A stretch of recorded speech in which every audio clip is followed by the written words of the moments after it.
తులారాశి ఈ తులారాశి వారికి మార్చి నెల 2025 సంవత్సరానికి గాను ప్రొఫెసర్ డాక్టర్ ముల్లపూడి సత్యనారాయణమూర్తిని నేను మీకు తెలియజేస్తున్నాను.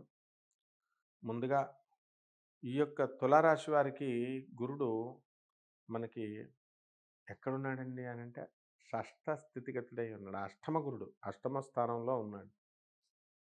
కాబట్టి ఈ యొక్క తులారాశి వారికి షష్ఠ స్థితిగతుడైనటువంటి రాహుగ్రహము మనకి శత్రువులపై ఆధిపత్యాన్ని ఇస్తుంది. మీ వ్యాపారాలన్నీ కూడా ముందుకు బ్రహ్మాండంగా తీసుకెళ్తారు. ఇప్పుడు ఫ్యాన్సీ స్టోర్లు, బట్టల షాపులు, హోటల్ ఇండస్ట్రీ, తర్వాత 1 గ్రామ్ గోల్డ్ ఇలాంటి బిజినెస్‌లన్నీ కూడా బ్రహ్మాండంగా రాణిస్తాయి. అలాగే మహిళలంతా కూడా మీకు సహకరిస్తారన్నమాట. ఈ విధంగా మీడియా రంగము, సినిమా రంగము ఇవంతా కూడా యాక్ట్ చేసేటటువంటి వాళ్ళందరికీ కూడా ఎంతో బ్రహ్మాండమైనటువంటి పేరు ప్రతిష్టలు ఇవన్నీ కూడా ధనము ఇవన్నీ రావడానికి అవకాశాలుంటాయి. కాబట్టి ఈ యొక్క తులారాశి వారికి కోర్టు సమస్యలతో ఇద్దరు కూడా కొట్టుకుంటున్నారు. మీ అన్నదమ్ములు ఇద్దరు కూడా కానీ మీ అన్న చెల్లెళ్ళంతా కూడా. అయితే ఈ వ్యవహారం ఒక దరికి రావడం లేదనమాట. అంటే మనకి ఈ వ్యవహారం పట్ల పూర్తి అవగాహన ఉన్నటువంటి వారి యొక్క మాటలు మరి వీళ్ళు వినడానికి అవకాశం లేని విధంగా ఈ యొక్క తులారాశి వారు ఉంటారు.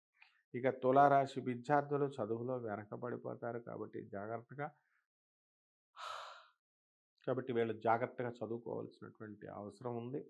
ఇక అన్ని రకాల వ్యాపారస్తులందరికీ కూడా ఈ యొక్క తులారాశి వారు బ్రహ్మాండంగా ఉంది. అలాగే తులారాశి వారిలో కొంతమంది ఎప్పుడో చిన్నతనంలో మీరంతా కలిసి చదువుకున్నటువంటి వాళ్ళు సడన్‌గా మీకు కలవడం అనేటటువంటిది మరి జరుగుతుంది. ఇక చేపల, రొయ్యల చెరువులు నడుపుతున్నటువంటి వాళ్ళంతా కూడా బ్రహ్మాండంగా ఉంటుంది. కోల్డ్ స్టోరేజ్‌లు, ధాన్యం వాసాలు ఉన్నటువంటి ధాన్యం వ్యాపారం గాదిలు అవన్నీ కూడా బ్రహ్మాండంగా ఉంటాయి. ఇక ధాన్యం మీద బాగా సంపాదించడం ద్వారా అద్భుతమైనటువంటి ఫలితాలు మనకి ఈ రాశి వారికి కలుగుతున్నాయన్నమాట. కాబట్టి పరిహారాలు ఏమిటండి అనంటే, ఈ యొక్క రాశి వారికి మరి 8దో ఇంట్లో ఉన్నటువంటి గురుగ్రహ ప్రభావం వలన మనం ఏం చేయాలండి అంటే, మనకి గురు శాస్త్రం, గురువు స్తోత్రాలు, గురువు యొక్క గురు జపం ఇవన్నీ కూడా మనం చేసుకోవాలా. అదేవిధంగా గురువుకి మనము ఆహ్, ఈ గురుగ్రహానికి అనుకూలమైనటువంటి క్రియలన్నీ కూడా మనం చేయాల్సినటువంటి అవసరం ఉంది. ఇక తంత్ర జ్యోతిష పరంగా మనకి చిర్రివేరుని, తిప్పతీగ యొక్క కొమ్మని తీసుకొని దాన్ని చక్కగా భగవంతుడి దగ్గర అక్కడ పెట్టి అది దేవతా వృక్షాలవి. మరి వాటిని గనక మీరు చూసుకుంటూ రోజు పసుపు, కుంకుమ వేసి పూజ చేసుకుంటూ ఓం శనైశ్చరాయ నమః,